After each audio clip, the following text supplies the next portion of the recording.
"500 years since the forming of the Galactic Network units, Astra, or the Arcane Security Threat Response Agency, remains the largest unit with a reputation that still follows it to this day. No two agents come to Astra the same way.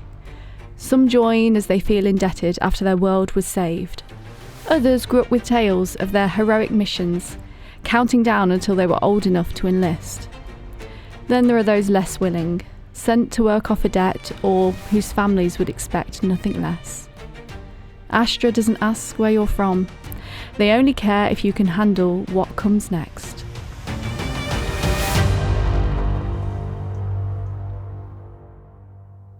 One such agent is Sig of the Shimmer Creek.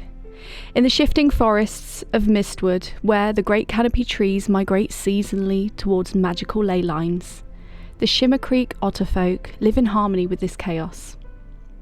While his water-speaking kin were content fishing for neon trout or debating the philosophy of the perfect hammock spot, Sig was an anomaly. Before he was Agent Rivet, technical engineer for the Pax Astra, he was simply Sig of the Shimmer Creek tribe. He hailed from Mistwood, a planet that felt less like a rock in space, but more like a fever dream. On Mistwood, the geography was never a fixed map, it was a conversation. The great canopy of trees would migrate towards the magical ley lines every season, dragging the soil and rivers with them. The Shimmer Creek tribe of Otterfolk lived in perfect harmony with this chaos. They were water speakers, a species that could command currents with a whistle. Sig was an anomaly. He didn't just want to speak to the water, he wanted to know why the water glowed. He became a scavenger, obsessed with the old iron, ancient rusted probes and satellites that the planet's shifting tides would occasionally cough up from the mud. While others saw junk, Sig saw a puzzle. He taught himself to use his water speaking not for prayer, but for microhydraulics, using pressurised droplets to unscrew bolts that had been frozen for a century. The Peace of Mistwood ended at a place off-worlders used to call Sector 7. Decades earlier, a long-forgotten mining ship had crashed in the deep marshes, carrying a prototype echo core, a device meant to fold reality. For years, the wild magic of the planet had grown around it like a pearl.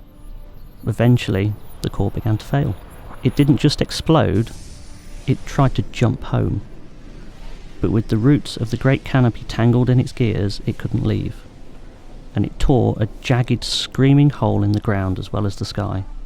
Gravity became sticky, and the Shimmer Creek began to flow upwards into the clouds.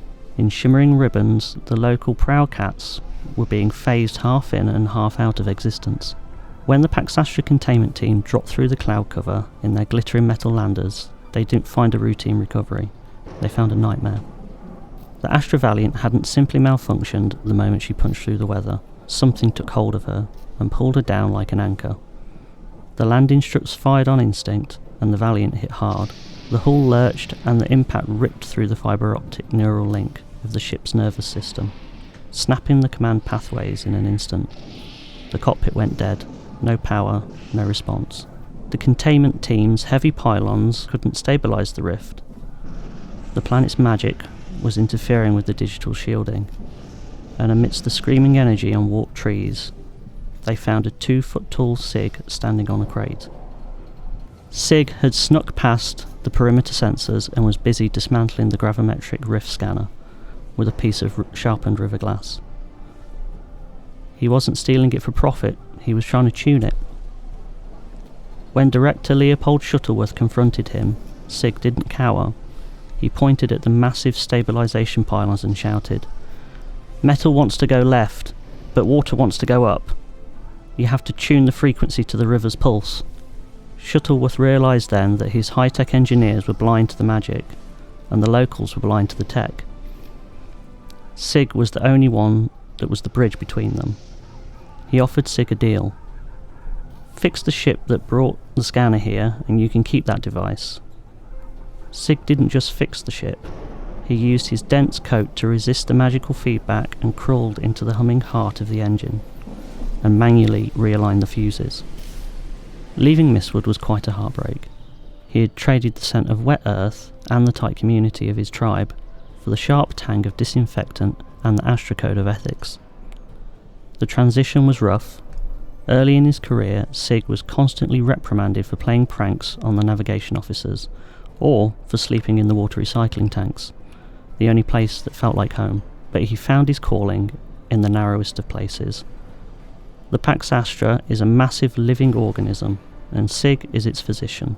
He slides into the maintenance conduits where standard humanoids cannot fit, keeping the heart of the civilization beating. Now, Agent Sig Rivet is a technical engineer, and the fierce protector of the Sentient Rights Act, because he knows exactly what happens when raw power, whether magical or mechanical, goes unchecked. He still carries a small jar of Shimmer Creek mud in his tool belt, a reminder of the vibrant chaos that he left behind. He treats every machine with the respect of a living thing, and every monster with the dignity of a captain, although he isn't above giving them a little firebolt if they refuse to listen to reason.